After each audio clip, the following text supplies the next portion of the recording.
بسم اللہ الرحمن الرحیم۔ السلام علیکم سامعین ناظرین، اللہم صلی علی محمد عبدک و رسولک وصلی المؤمنین والمؤمنات والمسلمین والمسلمات۔ سامعین ناظرین، آج ہم اس نشست میں جس ہومیوپیتھک کے نسخے کے بارے میں بات کریں گے وہ فالج کے لیے ہے۔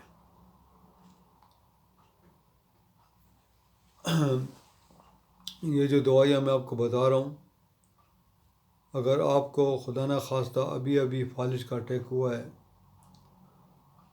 تو آپ ان کو ابھی سے شروع کر دیں، لیکن آپ نے ایک سوئی کے ساتھ کچھ عرصہ ان دوائیوں کو مسلسل استعمال کرنا ہے، تبھی آپ کا یہ مسئلہ حل ہوگا۔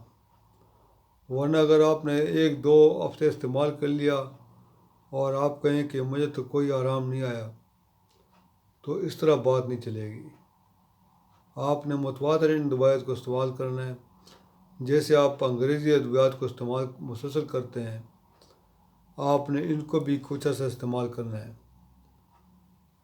تو انگریزی ادویات جو آپ استعمال کریں گے وہ آپ کو، اگر یہ دوائی یہ مرض آپ کا ٹھیک کرے نہ کرے، 2-3 اور امراض کے تحفے دے کے جائے گی۔ تو آپ اس طرف مت جائیں، اور میں جو آپ کو چیز بتانے والا ہوں آپ یہ بے ضرر چیزیں استعمال کریں۔ جب بھی آپ نیچرل اور قدرتی چیز کے ذریعے علاج کریں گے تو ایک تو وہ آپ کا مسئلہ ہمیشہ کے لیے حل ہوگا، اور دوسرا جو ہے نا آپ کو کوئی اور مزید بیماری نہیں لگے گی۔ تو آپ یہ دوائیں نوٹ فرما لیں۔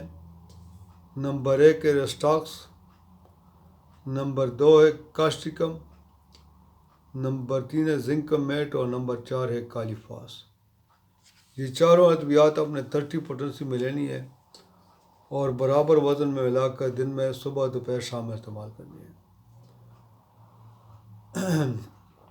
کوئی بھی ہومیوپیتھک ادویات جو ہوتی ہیں وہ کھانے سے آدھا گھنٹہ یا 40 منٹ پہلے یا بعد میں آپ نے کوئی چیز استعمال نہیں کرنی، اور ہومیوپیتھک ادویات کو آپ نے خوشبو سے اور دھوئیں سے خاص طور پر دور رکھنا ہے، ورنہ وہ اپنا اثر کھو دیں گی۔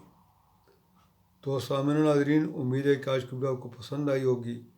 انشاءاللہ تعالیٰ اگلی ویڈیو میں دوبارہ حاضر ہوں گے، تب تک اجازت دیجیے۔ اللہ حافظ۔